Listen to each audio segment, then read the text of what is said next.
नमस्कार दोस्तों, स्वागत है आपका एग्जाम बुक चैनल में। दोस्तों, इस वीडियो में हम कवर कर रहे हैं कुछ राज्यों के लिए विशेष उपबंध, एक special provision for some states. UPSC 2020 के लिए इंपॉर्टेंट टॉपिक्स हैं, वो हम कंप्लीट करा रहे हैं। आपका जो है इसके बाद जो टॉपिक आएगा वो आएगा पंचायत। लमसम आपका संविधान जो है वो समाप्ति की ओर है। जितना टाइम आपका लगना था वो सब संविधान में ही लगा है। ठीक है, इसके बाद ज्यादा आपका कुछ समझाने वाले टॉपिक नहीं बच जाते हैं। ठीक है, देखिए ये जो टॉपिक है इसमें आपको मुख्यतः क्या क्या चीजें समझनी है वो एक बार देख लेते हैं कि इसमें इंपॉर्टेंट क्या क्या चीजें हैं। देखिए, सबसे पहले देखते हैं संवैधानिक उपबंध, मतलब कॉन्स्टिट्यूशनल जो इसके प्रोविजंस हैं। ठीक, कॉन्स्टिट्यूशनल प्रोविजन क्या क्या है। सबसे पहले देखते हैं कि संविधान के भाग 21 के मतलब पार्ट 21 के आर्टिकल 371 से लेकर 371 आई तक। ठीक है, आई मतलब A B C D E F G H I. काखा काका वाला दुनिया जो है वो अब आप थोड़ा सा उसको रहने दीजिए। ठीक है, अब आप ए बी सी डी करके याद करा करिए, तो वो याद करने में भी बहुत सहूलियत होती है और ठीक भी लगता है थोड़ा। अब इन राज्यों में कौन कौन से राज्य हैं? इन राज्यों में है महाराष्ट्र, गुजरात, नागालैंड, असम, मणिपुर, आंध्र प्रदेश, सिक्किम, मिजोरम, अरुणाचल प्रदेश, गोवा। अब इस प्रोविजन का उद्देश्य क्या था संविधान में डालने का, क्यों डाला गया ये? तो इस प्रोविजन का जो उद्देश्य था वो ये था कि इन राज्यों के पिछड़े इलाकों में रहने वाले लोगों की आवश्यकताओं को पूरा करना। असल में ये ऐसे राज्य हैं जहां पर कुछ कुछ जगह ऐसे ऐसे लोग रहते हैं, ऐसे ऐसे ट्राइब्स हो सकते हैं, कुछ ऐसे लोग हो सकते हैं जिनके जो बहुत पिछड़े इलाके हैं। ठीक है, जो आज एक सामाजिक रूप से, आर्थिक रूप से आगे नहीं आ पाए, उनकी आवश्यकताओं को पूरा करने के लिए हमारा देश तभी समावेशी माना जाता है, इंक्लूसिव माना जाता है, क्योंकि हमारे देश में मतलब सभी लोग आके यहाँ पर जो है अपने रंग में रंग मिल जाते हैं। सभी लोगों की आवश्यकताओं को उनको जो है उसको सर्वोपरि रखा जाता है। अब इन राज्यों के जनजाति मतलब ट्राइब्स लोगों के आर्थिक, इकोनॉमिक, सांस्कृतिक, कल्चरल हितों की रक्षा करना। ठीक है, आर्थिक और सांस्कृतिक मैंने आपको बताया अभी कि हितों की रक्षा करना।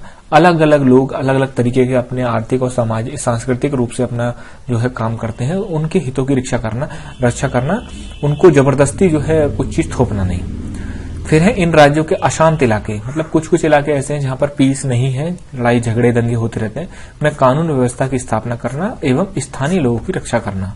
ठीक है, क्वेश्चन ऐसे बन सकता है। देखिए, अब ये जो कॉन्स्टिट्यूशनल प्रोविजन जो मैंने आपको बताया, ये जो पूरा special provision for some state है, इसमें क्वेश्चन कैसे बनता है? ठीक, पढ़ाने को मैं इस पे आपको 2 घंटे क्लास दे सकता हूं, लेकिन कोई फायदा नहीं है उसमें। क्वेश्चन ऐसे बनता है, पहला क्वेश्चन जो सबसे इंपॉर्टेंट और सबसे ज्यादा बनता है वो ये है कि वो ये पूछ लेता है कि निम्न में से भाग 21 अनुच्छेद 371 में कौन कौन से स्टेट्स दे रखे हैं। तो वो 3 स्टेट तो सही दे देगा, चौथा स्टेट वो गलत कर देगा, गलत नाम देगा उसमें, आपको वही टिक लगा के आना है। क्वेश्चन को बहुत सदैव ध्यान से पढ़ें। ठीक है, अब इसमें कौन कौन से स्टेट हैं, किस किस अनुच्छेद में, ये आपको ध्यान देना है बस। क्यों आया ये मैंने आपको बता दिया। अब अनुच्छेद 371 को देखते हैं हम। अनुच्छेद 371 मतलब आर्टिकल 371 क्या दे रखा है? इस अनुच्छेद के अनुसार राष्ट्रपति महाराष्ट्र एवं गुजरात के राज्यपालों को निम्न शक्ति प्रदान करता है।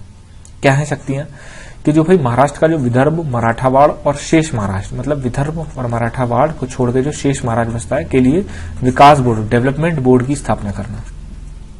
सेकंड है सौराष्ट्र, कच्छ और शेष गुजरात, मतलब गुजरात के एरिया में सौराष्ट्र, कच्छ को छोड़कर जो शेष बचता है, इन तीनों भागों के लिए अलग अलग विकास बोर्डों की स्थापना करना। बस इतना ही दे रखा है 371 में।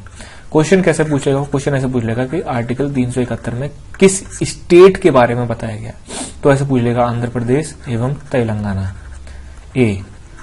बी पूछ लेगा वो गुजरात एवं उत्तर प्रदेश। सी पूछ लेगा गुजरात एवं महाराष्ट्र। और डी पूछ लेगा उपरोक्त में से कोई नहीं, नन ऑफ दी अबव, उपरोक्त में से कोई नहीं। अब आपको कौन सा लगाना है? आंध्र प्रदेश और तेलंगाना है नहीं, गुजरात और उत्तर प्रदेश है नहीं, आंसर कौन सा है? गुजरात एवं महाराष्ट्र। क्वेश्चन इस तरीके से बनता है।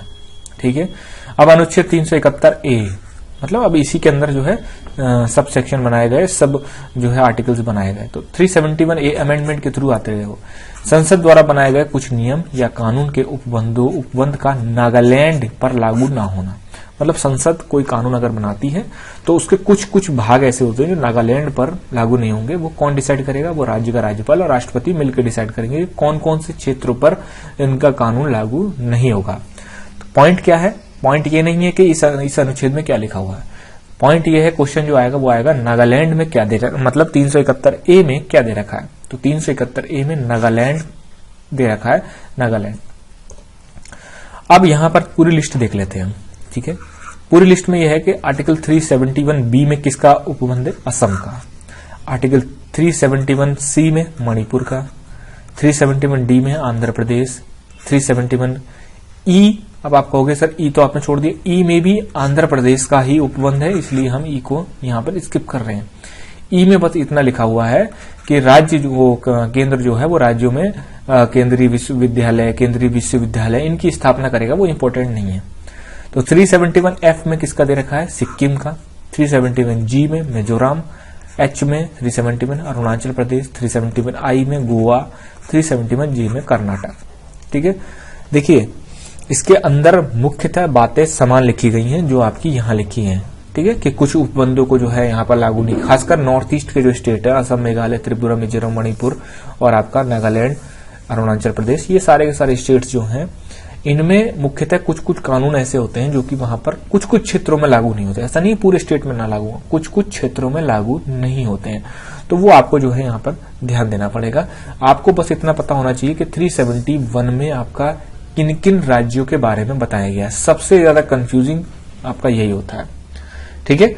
अब इसके बाद आपको जो है थोड़ी देर में, आपको लगभग दोपहर तक या शाम तक जो है आपको मिल जाएगा क्या? पंचायती राज। तो पंचायती राज आप कर लेंगे, आपका समाप्ति की ओर है, घबराएं बिल्कुल भी नहीं, ठीक है। दिसंबर ज्यादा से ज्यादा खींचेगा, जनवरी फर्स्ट वीक आपका सिलेबस कंप्लीट, ठीक है। धन्यवाद दोस्तों।